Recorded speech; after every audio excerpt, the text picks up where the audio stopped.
गुरुर्ब्रह्मा गुरुर्विष्णु गुरुर्देवो महेश्वरा गुरुर् साक्षात् परं ब्रह्म तस्मै श्री गुरुवे नमः। करेण बीडां परिवादयन्तीं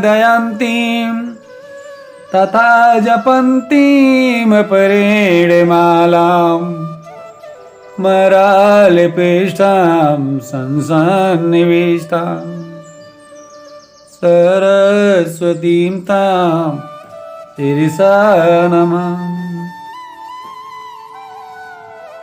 परम श्रद्धेय गुरुदेव जी के पावन चरणों में शीश झुकाते हुए आदि शक्ति माँ भगवती परम्बा जगदम्बा महारानी माँ शारदे को कोटि कोटि प्रणाम करते हुए अपने सभी सुधी श्रोता बंधुओं का अभिनंदन वंदन प्रणाम करते हुए इस महारास लीला में हम आज श्रीमद् भागवत कथा पुराण के महारास लीला प्रसंग में, जैसा कि हमने 39वें भाग में हमने चर्चा की थी, सभी गोपियां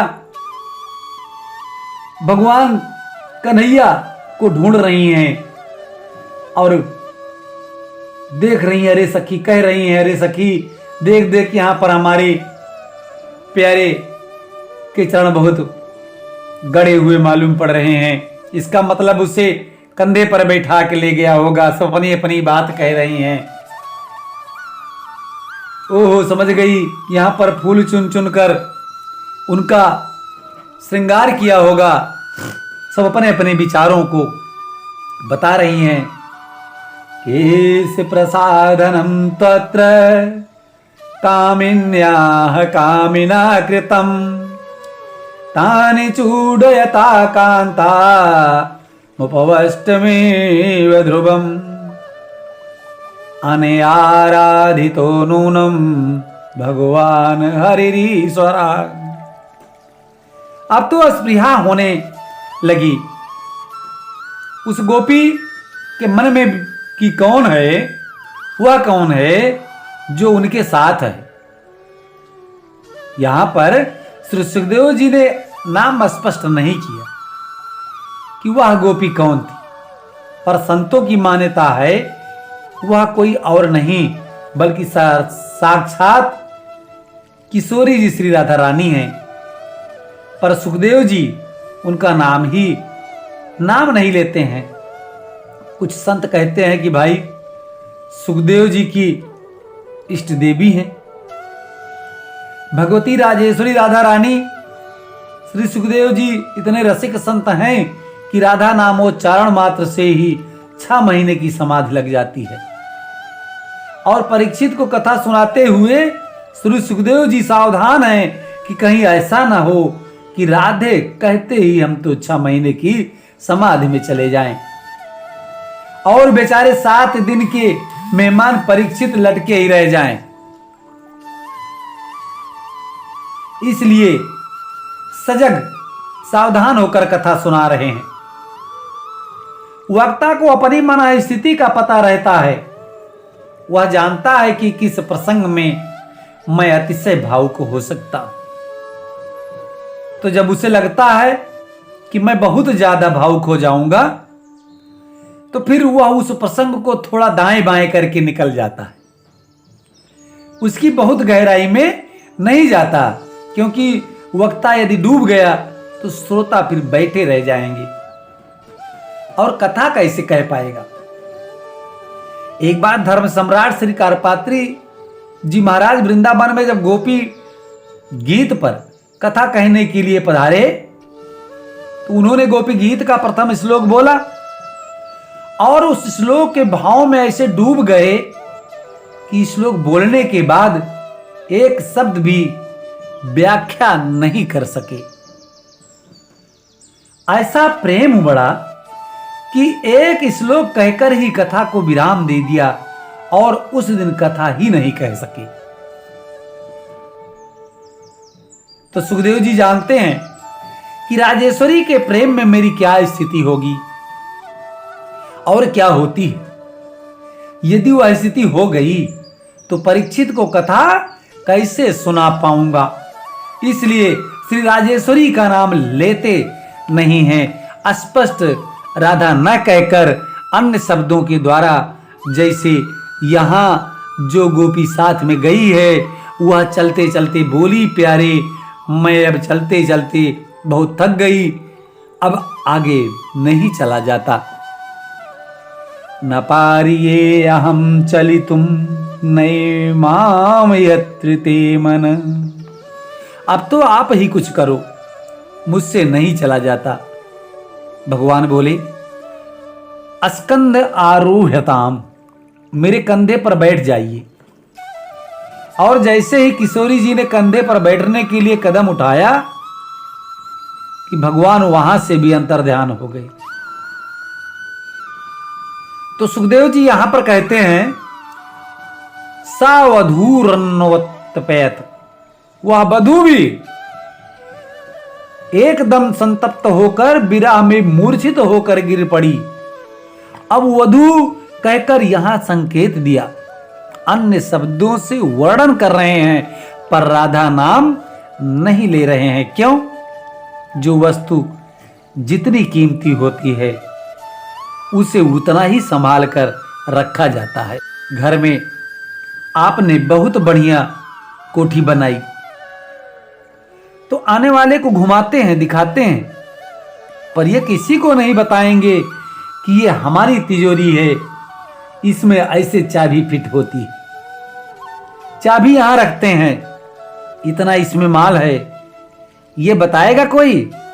अरे ये तो बहुत अंतरंग लोग होते हैं, उन्हीं को बताया जाता है, हर किसी को थोड़े ही दिखाते फिरते हैं। इसी प्रकार इस श्रीमद् भागवत के भवन में राधा तत्व के रत्न को श्री सुखदेव जी महाराज ने शब्दों की तिजोरी में इतना छुपा कर रखा है कि जो भगवान के परम वैष्णव अनन्य रसिक हैं वह तो उस तिजोरी को खोलकर उस रत्न को देख सकते हैं, अन्यथा ये रत्न हर किसी के आंखों के सामने आने वाला नहीं है, हर किसी को नहीं दिखाया जाता है। अन्वेषण करती जो गोपियां आ रही थीं, उन्होंने जब किशोरी जी की वह अवस्था देखी तो अस्पृहा समाप्त हो गई। उस ब्रज गोपी की व्यथा को देखकर जब गोपियां उसके विरह में उसका साथ देती हुई वापस अब यमुना तट पर आईं और यमुना तट पर फिर मिलकर सब गोपियों ने बड़ा ही मधुर गीत गाया और कहा, बहन यदि इस गीत को सुनकर भी गोविंद नहीं आए तो अब हम यमुना जी के जल में ही अपना विसर्जन कर देंगी। ये गीत श्रीमद्भागवत का सबसे सुंदर गीत है। यह गीत कनक मंजरी छंद में है तथा इस गीत का नाम है गोपी गीत। जयति ते अधिकं जन्मना ब्रजः सयते इंदिरासाद तत्र हि दैत्यदिश्यताम दीक्षितावकास्तवै स्थितासवस्त्वां विचिन्वते शरदुदासये साधुजातस्तरजिजोरश्रीमुषादिशा सुरतनाथ ते शुल्कदासिका वरद निघ्नतो ने किं वदा विषजलाप्ययादे व्यालराक्षसाद वर्षमारुतदाद भयदुतानलात् विस्मयात्मजात विस्तृतो भयादृशव ते वयं रक्षिता मुहुः न खलु गोपी कानन्दो भवान् खिला देहिनामन्तरात्मदूक दिखं सार्थितो विश्वगुप्ततै सखुदेयिनां सात्वतां कुले। बड़ा ही प्यारा ये दिव्य गीत है। गोपियां कहती हैं, हे प्यारी, जब से आप ब्रज में पधारे हो तब से इस ब्रज भूमि की महिमा बैकुंठ से भी अधिक हो गई। अब तक लोग बैकुंठ भाग रहे थे, पर जब आप ब्रज में आ गए तो लोग बैकुंठ छोड़कर वृंदावन भागने लगे, क्योंकि बैकुंठ में कोई पहले तो पहुंच नहीं पा सकता, पहुंच भी जाए तो आपके दर्शन के लिए बड़ी लंबी कतार लगानी पड़ती है, और इस वृंदावन में किसी कतार में लगने की जरूरत नहीं है। किस गोपी के सामने नाचते मिल जाएं, कब गायों के पीछे जंगल में भागते मिल जाएं, कोई पता नहीं। यहां आप सबके लिए सुलभ हैं। जब पशुओं को, गायों को, वानरों को सुलभ हो रहे हैं तो मानवों को सुलभ क्यों नहीं होंगे। इसलिए आपकी महिमा से आज ब्रजमंडल की भी अद्भुत महिमा हो गई है। अरे सैकड़ों की तो बात क्या कहें, ऐश्वर्य की अधिष्ठात्री देवी भगवती लक्ष्मी इंदिरा अन्न शाश्वत क्षयते। लक्ष्मी कभी एक जगह नहीं टिकती, बहुत चंचला हैं, परंतु वह चंचला चपला ब्रज में आकर अचला हो गई। आपको जब देखा तो चंचला लक्ष्मी अपनी चंचलता को छोड़कर ब्रज में अचल होकर बैठ गई। हे दैत्य दृष्टियाताम, हे दयालु अब तो दर्शन दो।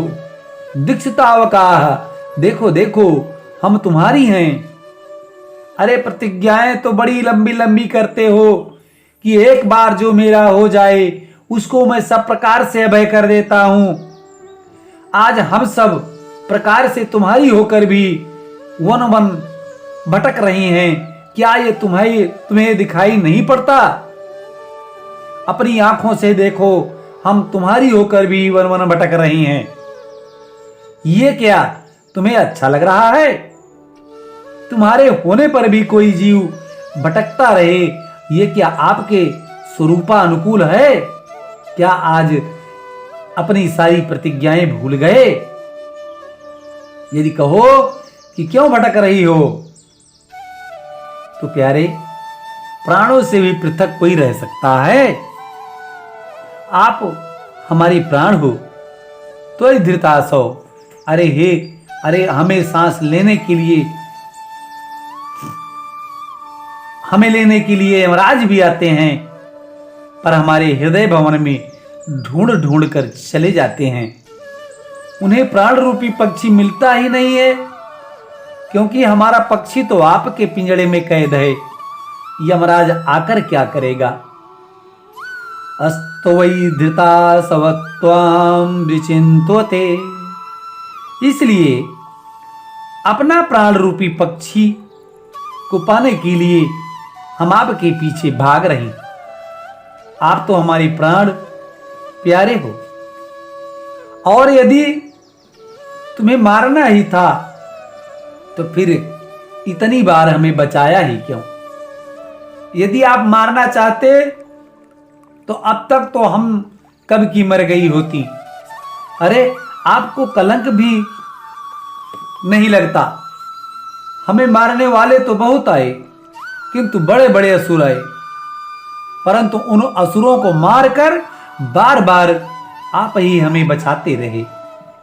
क्या इसी दिन के लिए हमें बचाया था? असुरों के प्रहार से बचाकर आज अपने बिरहासुर के द्वारा मारोगे?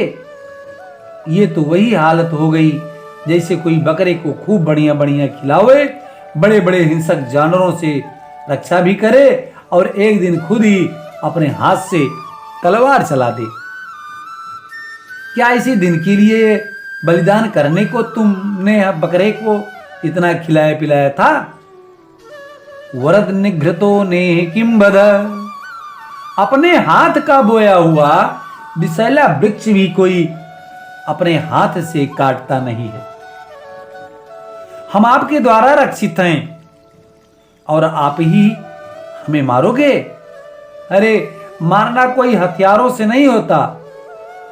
हमें अपनी बंसी बजाकर बुलाया। आपके दिव्य मुख कमल की मुस्कान पाने के लिए हम दौड़ी भागी चली आई। आपके जो विशाल नेत्र हैं वे शरद के सरोवर में विकसित सरसिज के सौंदर्य को भी हरण करने वाले हैं। उन नेत्रों में मिलन की दिव्य भावनाएं भरी हुई थी, इसलिए हम सब कुछ त्याग कर चली आई। पर मिलन की उत्कंठा जगाकर बिना मिले हमें छोड़कर भाग गए। क्या ये मारना नहीं हुआ? तुम्हारी इस निष्ठुरता को देख देख कर तो लगता है कि तुम यशोदा मैया के तो हो नहीं। हमारी यशोदा तो कितनी स्नेहमयी, वात्सल्यमयी, करुणामयी, दयामयी हैं, और उनका तुम जैसा निष्ठुर बेटा। नखल गोपिकानंदन, आप यशोदानंदन नहीं हो सकते। सुना है कि भक्तों का कल्याण करने आए हो। ब्रह्मा जी की प्रार्थना पर विश्व का कल्याण करने, भक्तों का परित्राण करने पधारे हो, तो क्या हम आपके भक्त नहीं हैं? फिर हमारा कल्याण क्यों नहीं कर रहे? हमारा इस संकट से उद्धार क्यों नहीं कर रहे? यदि अंतर्यामी हो तो हमारे भीतर की भावना को क्यों नहीं समझते, क्यों नहीं समझ रहे? यदि तुम्हारा यह संकेत है कि हमारे अंदर अभिमान का घर भर गया, इसलिए आप भाग गए, तो प्रभु आपके श्री चरणों में तो विश्ववमन कराने की अद्भुत शक्ति है। सारे व्रजमंडल ने अपनी आंखों से स्पष्ट देखा था। फड़ी फड़ार्पितम ते पदाम्बुजम कृणुकृचे सुनकुन्नेदयम्। कालिए की प्रणाली पर जब ताता थैया करके आप थिरके, तो उस विषधर का समस्त विष आपके इन चरणों ने वमन कर दिया। तो जो चरण कालिए का विषय मन करा सकते हैं, वह चरण क्या हमारे हृदय पर स्थापित होकर हमारा अभिमान रूपी विष समन नहीं कर सकते? अरे हमारे भीतर भी काम रूपी कालिया नाग घुसा बैठा है, दुर्वासनाओं का विश्वमन कर देता है। प्रभु आप अपने श्री चरणों को हमारे वक्ष पर धारण करके उस काम रूपी कालिए का मर्दन कर दीजिए। हम तो आपकी विरह में मरना भी चाहें तो भी नहीं मर सकते, क्योंकि अमृत पीने के बाद अमृत उसे मरने नहीं देगा। और आपका कथामृत जो है वह स्वर्ग सुधामृत से श्रेष्ठ है। जैसे आप सर्वैव श्रेय संपन्न हैं, ऐसे ही आपका कथामृत भी सद्गुण संपन्न है। तव कथामृतम तप्त जीवनम कविभिरीडितम कल्मषापहं श्रवणमंगलम श्रीमदाततंबुई गुणन्ति ते भूरिदा जना। ये सद्गुण सन्मक आपका कथामृत है। पहली विशेषता है तप्त जीवनम, तप्तानाम जीवनम। संसार में दैहिक, दैविक और भौतिक तापों में तपे हुए प्राणियों को नवजीवन प्रदान करने वाला है। संसार में ऐसा कोई प्राणी नहीं है जिसे कोई समस्या न हो। 24 घंटे हर व्यक्ति चिंता की चिता में जल रहा है, तप रहा है। जब कथामृत पान करते हो, भगवान की लीला कथा में जब डूब जाते हो, होश ही नहीं रहता कि कौन सी चिंता, कौन सी समस्या थी। जैसे कितनी भी गर्मी पड़ रही हो, पर गजराज ग्रीष्म के आतप से संतप्त होकर जब गंगा मैया की कि शीतल लहरों में गोता मारता है तो एकदम तरावट आ जाती है, सारी गर्मी भाग जाती है। और जब गंगा जल से बाहर निकल गया तो धीरे धीरे गर्मी फिर उसे गर्म करने लगती है, तपाने लगती है।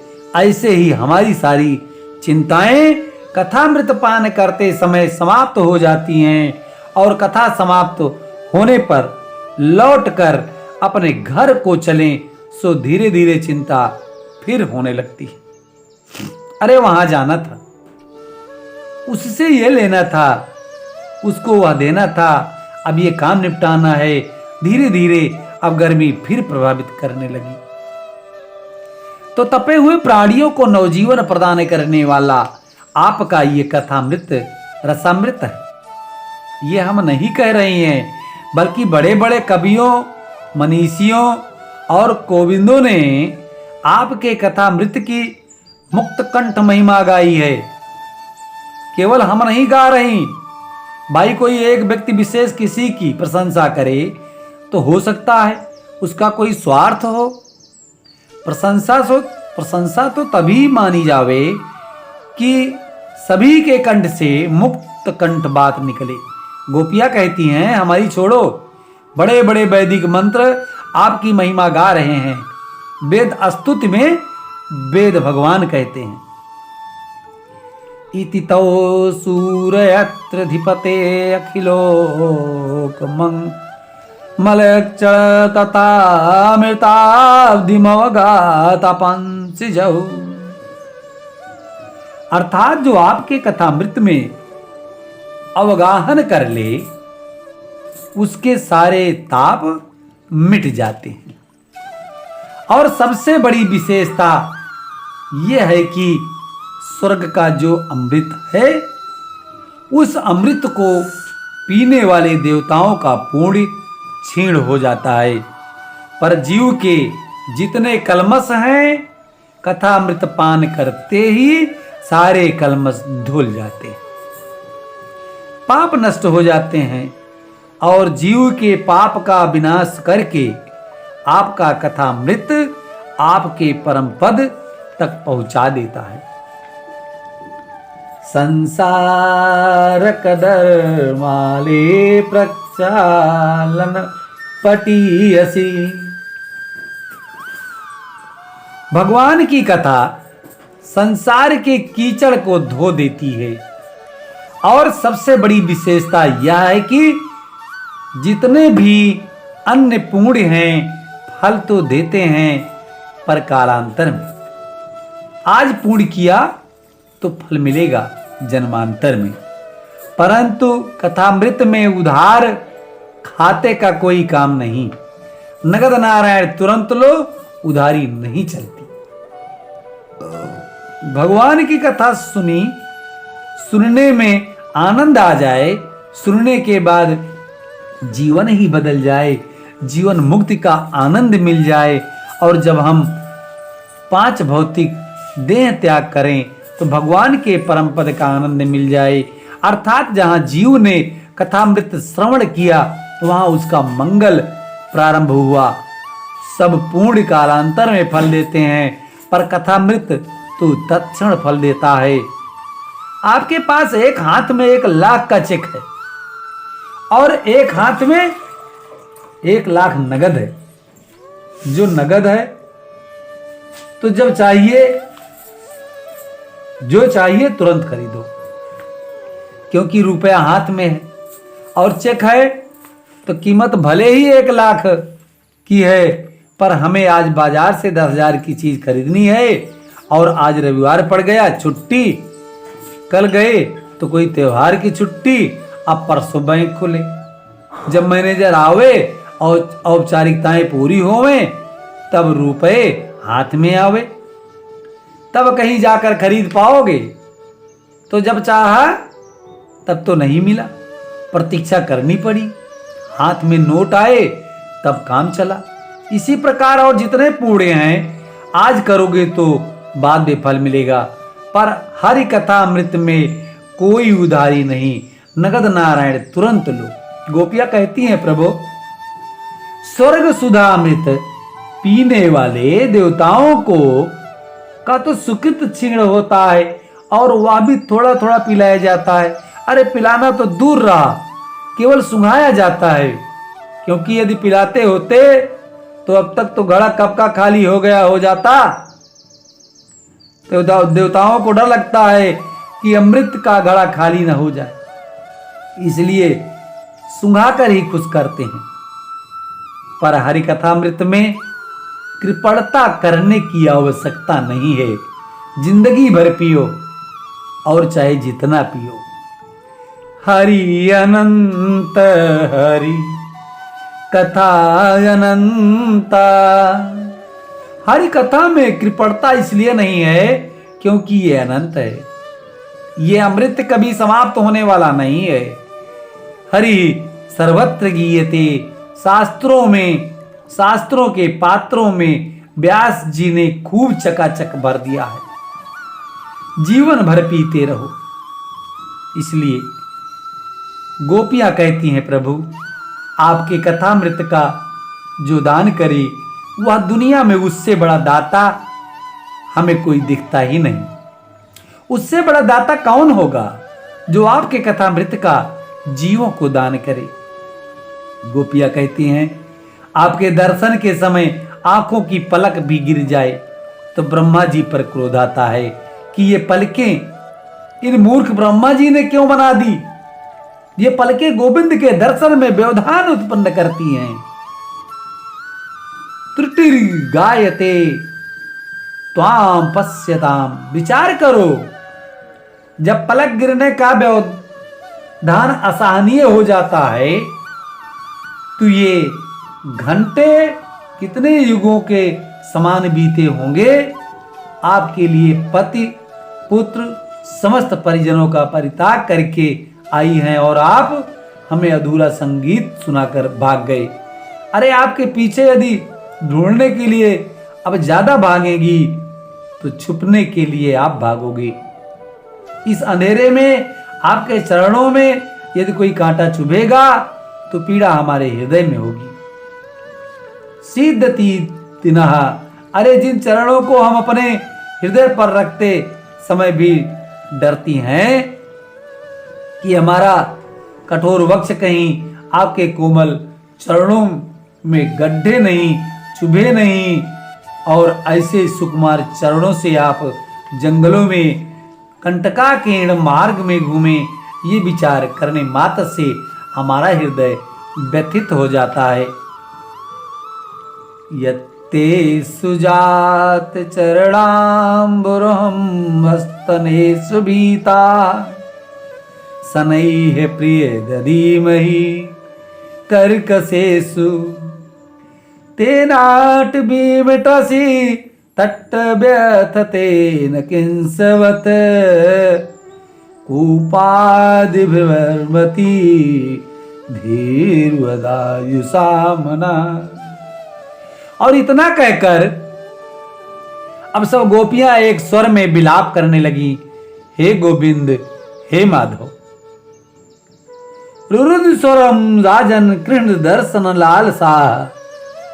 जब कृष्ण दर्शन की लालसा में विरहातुर ब्रजंगनाएं विकल होकर विलाप करने लगी तो अब बिहारी जी अपने आप को रोक न सके, अपने आप को ज्यादा देर तक छुपा न सके। तासामा विरवु चौरी अस्मयमानुमुखाम्बजा पीताम्बरधरा सग्रीव साक्षान्मन्मन्मथा।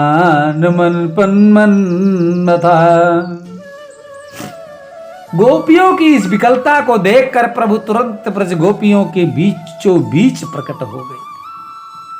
कैसे प्रकट हुए? साक्षात मनमथ, इतने सुंदर कि आज मनमथ कामदेव के मन को भी मथ देने वाला माधव का सौंदर्य है। मदन के मन को भी मोह लेने वाले मदन मोहन भगवान प्रकट हो गए।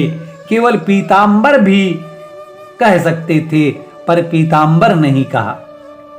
पीतांबरधर मतलब जब कोई प्रेमी भगवान के विरह में विकल होकर अश्रुपात करता है, कृष्ण दर्शन की लालसा से जब कोई आंसू बहाता है, तो भगवान उसके आंसुओं को पोंछने के लिए पीतांबर हाथ में धारण करके दौड़ते, ओढ़कर नहीं, हाथ में धारण करके भगवान पीतांबर लेकर दौड़े। भगवान की उस दिव्य छटा को देखकर सब गोपियों को लगा जैसे मृत शरीर में प्राण आ गए। तनुआ प्राण विवागतम, घेर लिया गोविंद को चारों ओर से, गोपियों का प्रेम चारों तरफ से बरस पड़ा। एक गोपी टेढ़ी भृगटी से देख रही है, कहना बहुत कुछ चाह रही है, पर कह नहीं पा रही, कुछ नहीं कह रही। कोई बात अनुचित लगे तो ये फिर भाग जाएंगे, परंतु कहे बिना रहा भी नहीं जा रहा, इसलिए टेढ़ी भृगटी ताने बैठी है।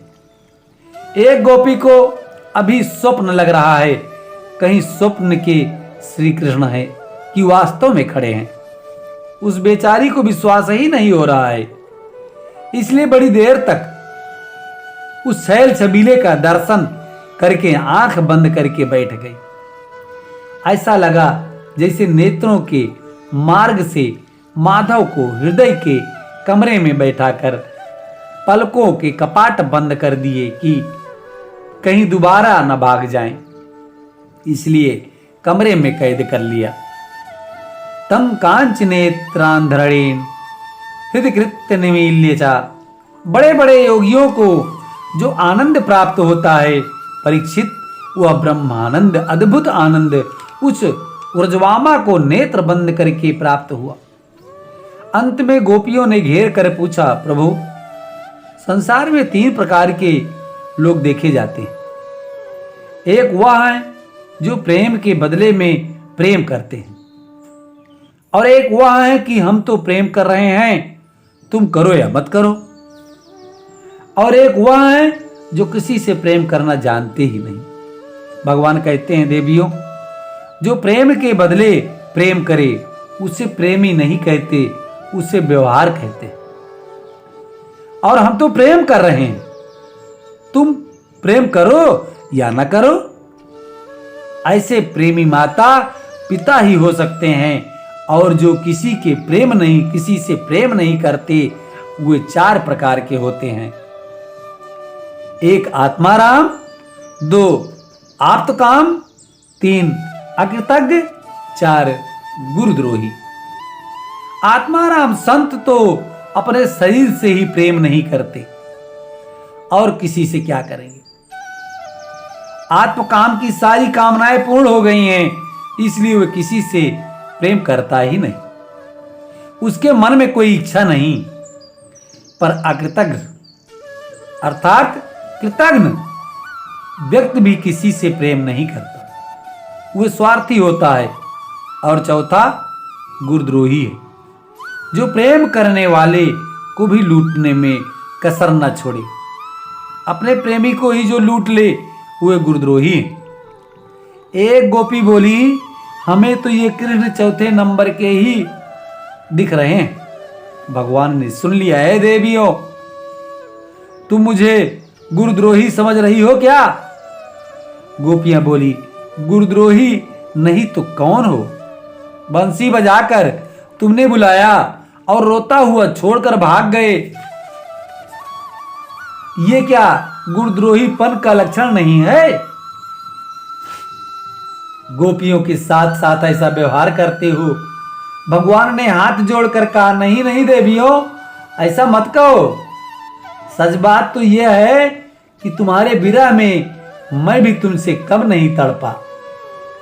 जब तुम मेरे लिए विकल होकर विलाप कर रही थी तो मैं भी तुम्हारे लिए विरह में विकल हो जाता था। गोपियां बोली, बचपन से नंबर 1 के महाझूठ हो। यदि तुम्हें हमारा विरह होता तो भागते क्यों? भगवान बोले, देवियों बिना विप्रलंब के संयोग पुष्ट नहीं होता। अरे शीतल छाया का सुख तभी समझ में आएगा कि जब उसके पहले सिर पर धूप लगी हो। धूप से तपने के बाद जब छांव में पहुंचोगे तब छत्र छाया का सुख समझ सकोगे। उसी प्रकार जब प्रियतम से मिलने की विरहाग्नि हृदय में न जली हो, विरह की तपन न हुई हो, जब तक मिलन का क्या सुख। रात्रि की अंधियारी ना आवे तो दिन के प्रकाश का क्या महत्व। देवियों सच बात बोलूं, लोहे की जंजीरों से निकलना तो बहुत सरल है, पर परिजनों की आसक्तियों की बेड़ियों से निकलना बड़े बड़े महापुरुषों को कठिन है। दुर्जगे है श्रृंखला, पर तुमने परिजनों की आसक्ति को स्त्री के लिए सबसे बड़ी त्याग की कसौटी है, लोकलाज। पर तुमने तो मेरे लिए लोकलाज को भी तिलांजलि दे दी, उन बेड़ियों को भी तोड़ दिया। इसलिए तुम्हारे इस महा त्याग के सामने मैं क्या दूं, कुछ समझ में नहीं आता। तुम ही कृपा करके अपने ऋण से मुझे उऋण करोगी, मैं तो उऋण हो पाऊंगा, अन्यथा मुझ में सामर्थ्य नहीं देवियों जो तुम्हारे ऋण से उऋण हो सकूं। गोपियां माधव की ये मधुर वाणी को सुनकर मुग्ध हो गईं। अब भगवान ने उनके साथ पुनः विक्रीडन किया। जितनी गोपियां उतने माधव प्रकट हो गई। इसके अतिरिक्त जितनी गोपियां रास मंडल में उपस्थित थी, उतनी ही गोपी बनकर उनके घर पहुंच गई और जो काम अधूरा छोड़कर आई थी उस काम को संभालने लगी। प्रत्येक ग्वाला अपनी गोपी को अपने घर में ही काम करते देख रहा है। इसलिए नासूय न खलु कृष्व्याये मोहितास्तस्य मायया। ऐसी अद्भुत भगवान की रासलीला गोपियों के साथ भगवान ने दिव्य महारास प्रारंभ किया। प्रत्येक गोपी को लग रहा है कि गोविंद मेरे साथ ही नाच रहे हैं और सुखदेव बाबा भी अपनी शब्द छटा में नाचने लगे। पादन्यासैर्भुज विधाति भी सस्तिमतैर्भूलिविलासै भरजन्य मध्ये चल कुछ पटै कुंडलै गर्डलोलै शिवधनुद्धमुखया कबरसन्गन्तया कृष्णबन्धो गायन्त्यस्तं तडितैव तामेघ चक्रे विरेजु। सुखदेव जी की शब्द शैली देखो, जैसा प्रसंग होता है वैसी ही शब्द छटा होती है। भगवान के दिव्य महारास के नृत्य का सुखदेव जी भी नृत्यमयी शब्द शैली में वर्णन कर रहे हैं। जैसे मेघ मंडलों में विविध प्रकार बिजलियां चमकती हैं, ऐसे ही कन्हैया की श्याम छटा के बीच गौरांगी गोपांगनाएं दामिनी की तरह दमक रही हैं। दूसरा दृष्टांत दिया, जैसे नन्हा सा बच्चा शीश महल में अपने अनंत प्रतिबिंब के साथ नाचता है, ऐसे ही अध्यात्म आत्मा राम प्रभु अपने ही आत्माओं के साथ रमण कर रहे हैं। इस प्रकार से हम अब आगे की महारास लीला कथा आगे भी हम अपने 41वें भाग में हम आपको आपके बीच में लेकर के आएंगे। तब तक श्रीमन नारायण नारायण नारायण श्रीमन नारायण नारायण नारायण। बोलिए भागवत भगवान की जय, सच्चे दरबार की जय। हर हर महादेव।